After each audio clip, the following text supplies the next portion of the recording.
Hi Tribe, welcome to episode 31 of our happiness journey.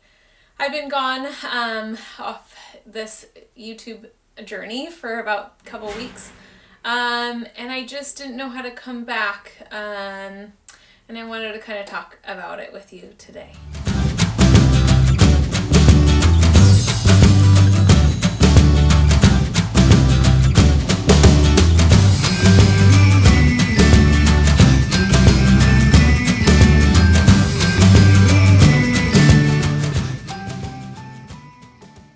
So I do love our, tribe here. It's been so wonderful to do this journey with you. And for those of you who are new, what we do each week is explore a new, facet of our life to see how we can increase our happiness. So a lot of you are so loving and supportive, and you always comment how happy I am on here, and how it lifts your spirits. But I also have to take into consideration my path here. I don't really know how to say this. So I want to do this journey with you, but I want to do it authentically. I have told you a million times I'm not a person that wakes up every day and is super happy and continues that throughout our day. I work at it. I do yoga every day. I make sure I drink caffeine when I need to. I try to get the proper rest. I have gratitude. All the things that we've been exploring help me.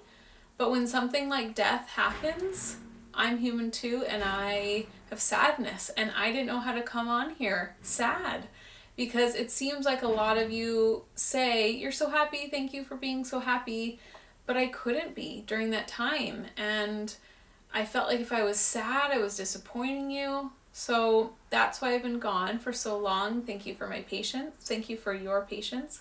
And I kind of wanted to explore death with you. I know that that's morbid and not what we've been talking about, but it's something that I want to share and I feel is important on this journey. So my grandma passed. She's my last grandparent.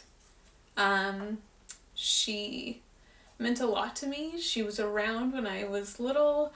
We used to go in the motorhome with her and go camping, and she'd play cards with us, and she had this big, huge jar of pennies that we'd play cards with, and she'd feed us Cheetos and, sugary cereal and let us drink coffee and stay up late, and she had a really big spirit, and she was a beautician, as she called it, so she did hair.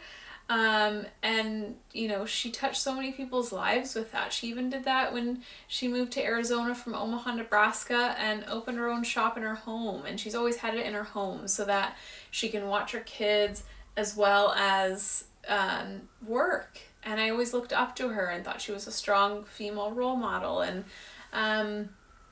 so when she passed, it was time. She lived a long, great life. She's been in pain for a really long time, and she wanted to be with her husband.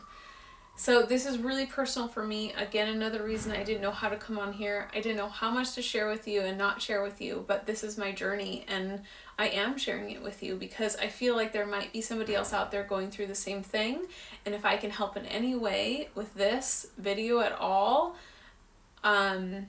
during this time, that's part of our, tribe. That's part of why I'm doing this. So I kind of wanted to go over the 5 stages of grief. So first, there's denial. We deny that it happens. We can't believe it. You just keep saying to people, I can't believe it happened.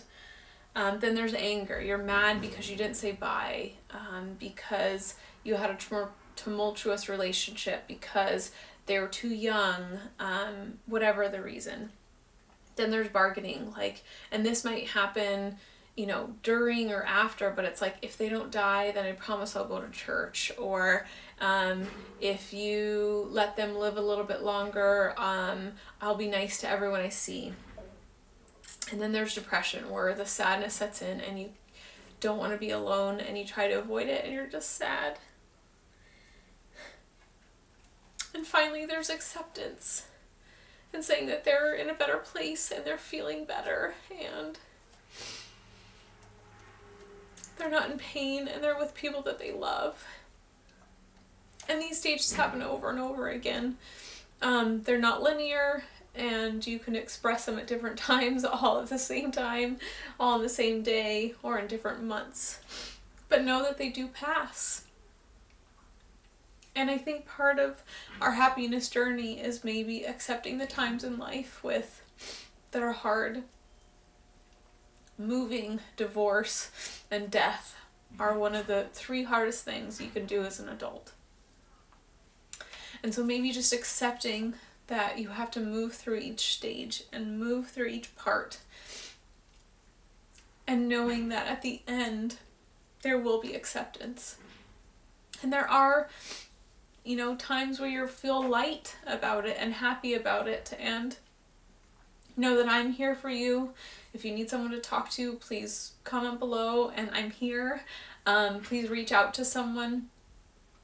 Know that we as adults and humans go through this and go through really hard things, and regardless of what you see on Instagram and all these other things, everyone is going through something at some point in their lives, and know that you're not alone, and you will pass through this. So this week 31, I would love for us to write about a time that we got through something hard, to show yourself and remind yourself how strong and resilient you are.